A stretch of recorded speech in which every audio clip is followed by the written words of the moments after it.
Mano do céu, que porrada sonora, raivosa e empolgante é esse trabalho, meu Deus do céu. Fala, cambada, eu sou o Pereira, esse aqui é outro música, esse aqui é outro reviews para poder falar do nono disco de inéditas do Nine Inch Nails, Bad Witch, cacetada,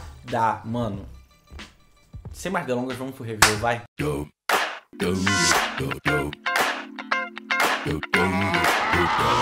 Terceira parte de uma trilogia de EPs, sendo que a terceira parte que não é mais um EP, virou um LP, porque a banda achava que o jeito que se distribui e que se dá a colocação dos EPs nas plataformas de streaming não é o ideal. Eu concordo relativamente com isso, mas é foda porque ainda se tem uma ideia de EP, e acho que talvez vai sendo mudado com isso, de que o EP realmente é um lançamento menor. Por mais que a banda tivesse fazendo com que esses EPs fossem propriamente seus novos trabalhos, digamos seus trabalhos completos, só que numa extensão menor, principalmente por causa do álbum de 2013, eu acho, o Hesitation Marks, que é um álbum bem bacana, mas é um álbum muito extenso e que acaba ficando cansativo. E dividindo desse jeito, a ideia era lançar a cada 6 meses, você teria lançamentos novos do Nine Inch Nails, ao mesmo tempo que mantendo uma estrutura e uma pegada, e eles se complementando. E acabou que esse Bad Witch acabou por ser lançado como um LP, é o mais comprido deles, ele tem 30 minutos, ele tem 6 faixas, e aí por isso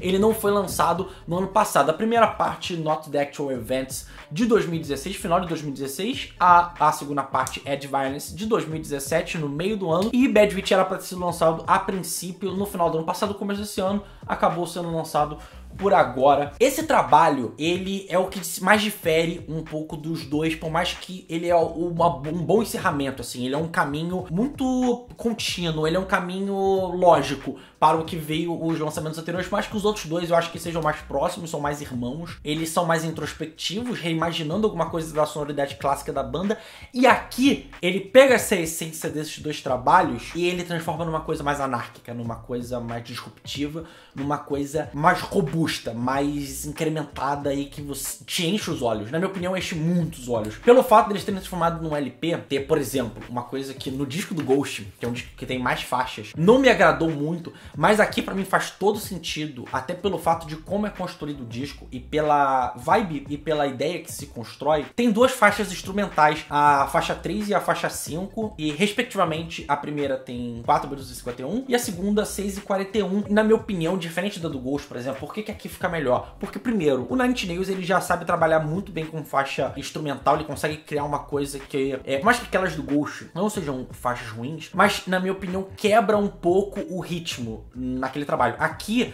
ele só vai cada vez mais acrescentando e penetrando você no trabalho. Aqui, diferente daquele que ele se propõe a ser um disco de festa, ser um disco de arena, ser um disco de hard rock, eu acho que aquilo ali era uma coisa boba você colocar 2 faixas instrumentais, porque acabava inchando o álbum ou tirando o ritmo de um álbum que, ainda mais a partir da segunda parte, não era tão fluido. Aqui as faixas instrumentais, na minha opinião, elas realmente dão uma densidade maior, e como a própria banda, o Trent Reznor e o Atticus Ross já sabem trabalhar, por exemplo, com trilha sonora muito bem, eles têm essa veia narrativa muito forte, as faixas instrumentais acabam criando um corpo mais interessante. Inclusive, na primeira faixa instrumental, tem um dos elementos que mais chama atenção no álbum, o Trent Reznor toca saxofone no trabalho todo. E essa música, junto com a God Break Down the Door, que no caso a terceira música é Play the Goddamn Part, são as 2 músicas que flertam bem com um Bowie a la Earthling, a la Outside, a la muito Black Star, o último trabalho.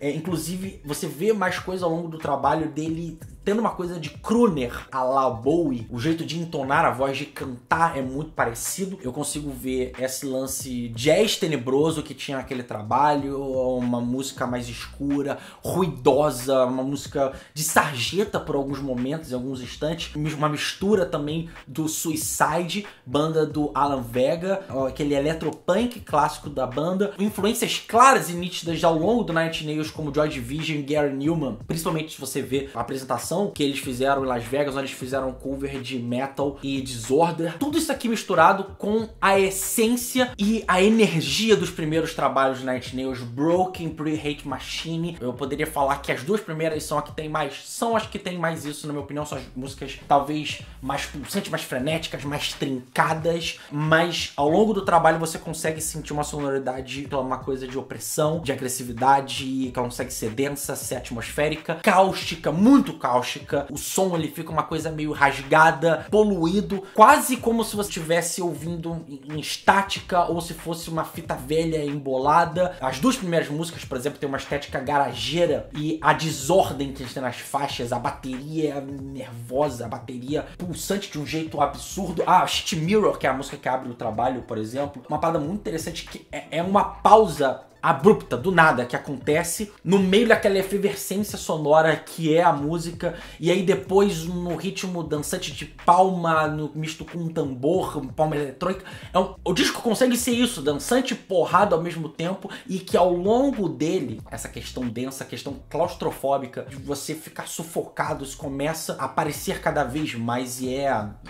ele parece uma coisa de uma trilha sonora de filmes tipo do Gaspar Noé, misturado com dos irmãos Safdie, de filme como O Bom Comportamento, inclusive, que a trilha sonora é feita pelo One Tricks Ponte Never, com um quê de Lynch. Parece que é um thriller de personagem fudido, aqueles caras bem outsider, mas bem desgraçado da cabeça, com uma coisa de fim do mundo apocalíptico à base de droga alucinógena. Quando eu digo isso, ainda mais usando as referências fílmicas, é porque eu concordo e eu acho muito que eles têm uma veia cinematográfica muito forte nesse trabalho, muito forte, e que por mais que sejam músicas, principalmente as faixas instrumentais, por sendo na primeira parte do trabalho e quase no encerramento, eu acho que elas conseguem ligar isso de algum jeito, a parte mais musical do trabalho e a parte mais narrativa e mais de construção de história do trabalho. Em questão de letras, eu acho que são letras que elas são subjetivas,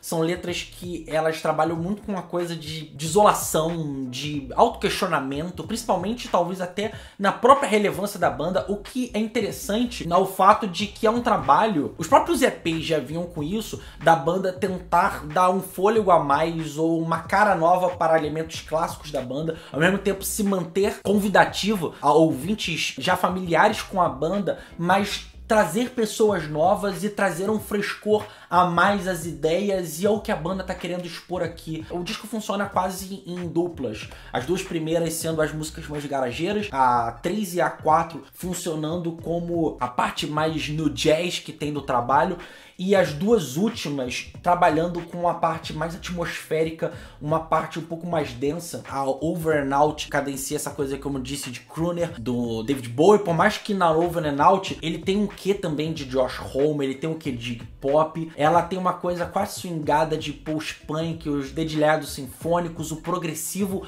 eletrônico psicodélico cheio de groove, e até a música propriamente começar a acontecer. Mano, é um trabalho que no final das contas ele soa muito instigante, ele soa muito frenético, de subverter gêneros, seja do próprio Nine Inch Nails, seja de gêneros que o Nine Inch Nails trabalha, ou gêneros que ele nunca trabalhou, como jazz, como os clássicos como eletrônico, industrial, toda hora se realinhando. Por inteiro, ele é um deleite sonoro de muito impacto. Eu vou dar nota 9 para esse trabalho, eu gostei demais.